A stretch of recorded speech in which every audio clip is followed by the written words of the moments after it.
बिस्मिल्लाहिर्रहमानिर्रहीम। अस्सलाम वालेकुम। क्या हाल है आप सबके? मैं बिल्कुल ठीक ठाक हूँ। और यहाँ पे जो है आपसे आज शेयर होगा सहरी का टाइम और अफ्तार का। तो आप लोग साथ साथ रहिएगा और बड़े मज़े की व्लॉग होने वाली है ये। तो आप लोग पहली बार मेरे साथ सहरी टू अफ्तार शेयर करेंगे ये वाली व्लॉग। तो बस अब पहले सबसे पहले जो है हम निकालेंगे सारा सामान और यहाँ जो है तैयारी शुरू हो चुकी है। सबसे पहले चाय ज़रूरी होती है सहरी पे, और चाय के बगैर जो है वो हमारा जो दिन होता है ना वो पूरा अच्छा भी नहीं गुजरता। तो स्टार्ट भी चाय से होता है और अफ्तार के बाद जो है ना फ़ौरी तौर पे सबके घरों में आई थिंक चाय बनती है। तो चाय जो है वो हमारे यहाँ चाहे कितनी भी सड़ी गर्मी क्यों ना हो तो वो मस्ट होता है जूस सहरी के अंदर। तो बस यहाँ पे जल्दी जल्दी मैं सबकी सहरी तैयार करती जाऊँगी और सबसे पहले मैं अपने हस्बैंड को दूँगी। तो वो खाते हैं दही और पराठा, और ये बेटे ने मेरे जो है वो बनवाया था अंडे का हलवा। तो बस यहाँ पे जिस जिस की जो जो फरमाइश थी ना, मैं जल्दी जल्दी उसी हिसाब से सहरी तैयार करती जा रही थी। और आज पहली सहरी थी, बहुत ही मज़ा आया।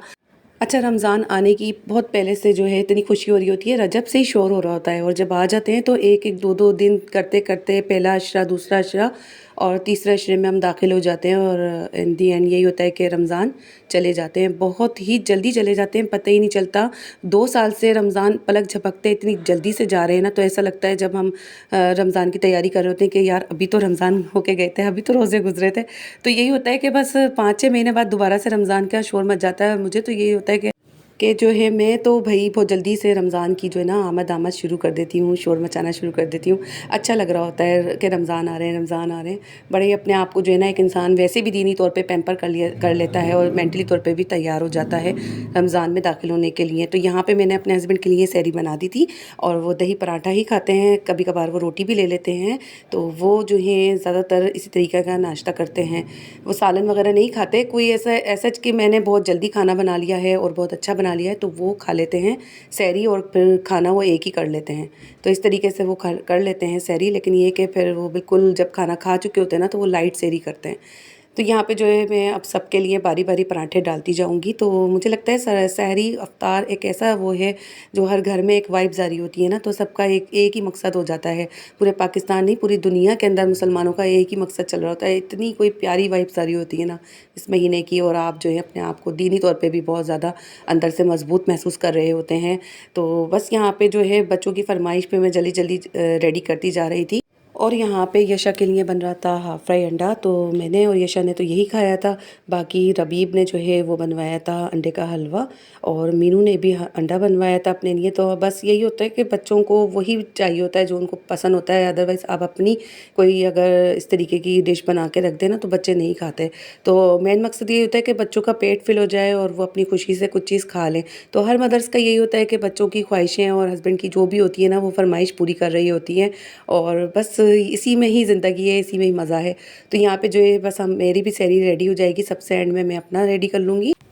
और यहाँ पे जो है मैं अपना सहरी को एंजॉय करती जा रही थी, और शान रमज़ान की जो ट्रांसमिशन है वो भी मैं सुनती जा रही थी। तो बस यहाँ पे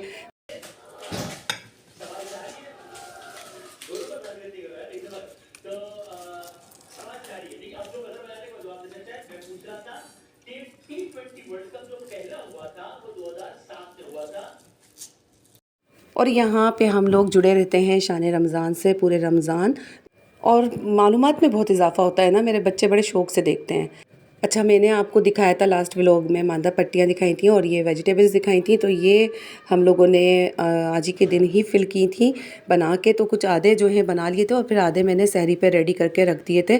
तो काफ़ी सारे ये रोल और समोसे बन के रेडी हो गए थे। तकरीबन तकरीबन मुझे लगता है कि ये पूरे रमज़ान ऑलमोस्ट हो ही जाएंगे।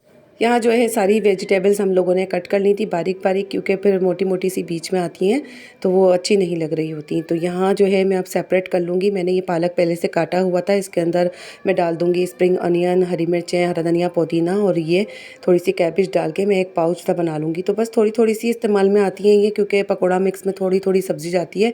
तो ज़्यादा दिन का मैं नहीं बनाऊँगी, फिर करीब ही है बाज़ार, तो मैं ऑन ला के इसको सिपलॉक बैग में इसको ला के रख लूँगी मैं। और सारी सब्जियां जो है कट हुई हुई होती हैं तो बड़ी ही आसानी होती है, क्योंकि रोज़े के टाइम पे यही होता है कि बस हर चीज़ जो है वो कटी हुई मिल जाए, और जल्दी जल्दी जो है बस असर की नमाज़ के बाद 1 घंटा ही होता है बमुश्किल।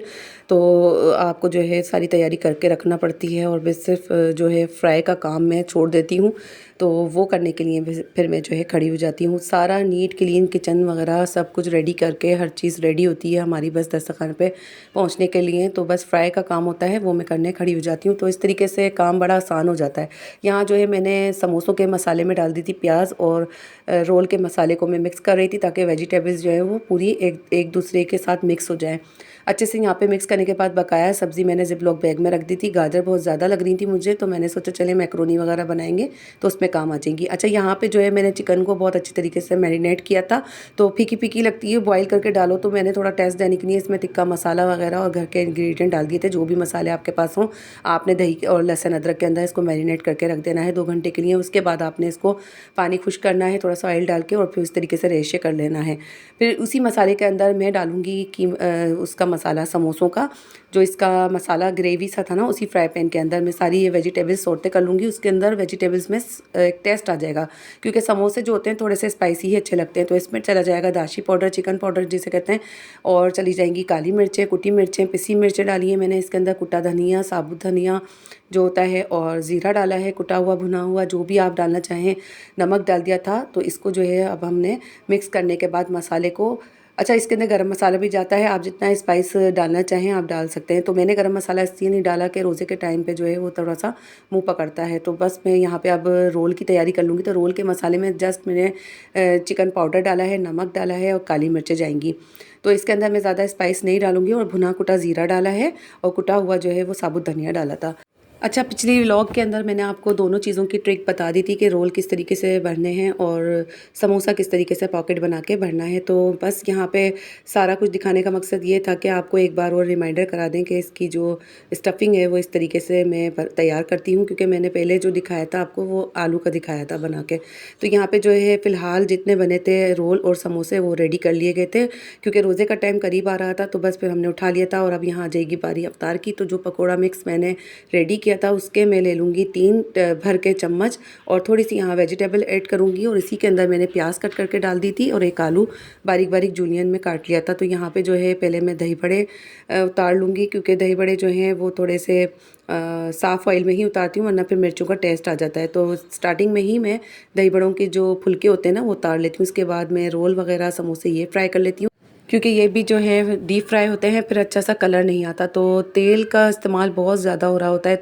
तो हमारी कोशिश यही होनी चाहिए कि रमज़ान में ज़्यादा से ज़्यादा जो है ऑयली चीज़ों से अवॉइड किया जाए। तो मैं क्या करती हूँ, यहाँ पे जो किचन टिश्यू होते हैं ना वो मैं रख देती हूँ, यहाँ जो नैपकिन टिश्यू कहलाते हैं। तो थोड़े थोड़े से इस तरीके से रख के ना उनको उनके ऊपर एब्जॉर्ब हो जाता है ऑयल। तो आप लोगों ने भी कोई भी पेपर या फिर टिश्यू पेपर या फिर आपने जो बटर पेपर होता है उस पर उतारना है इस तरीके की तली हुई चीज़ों को। तो उससे क्या होता है, तेल एब्जॉर्ब हो जाता है।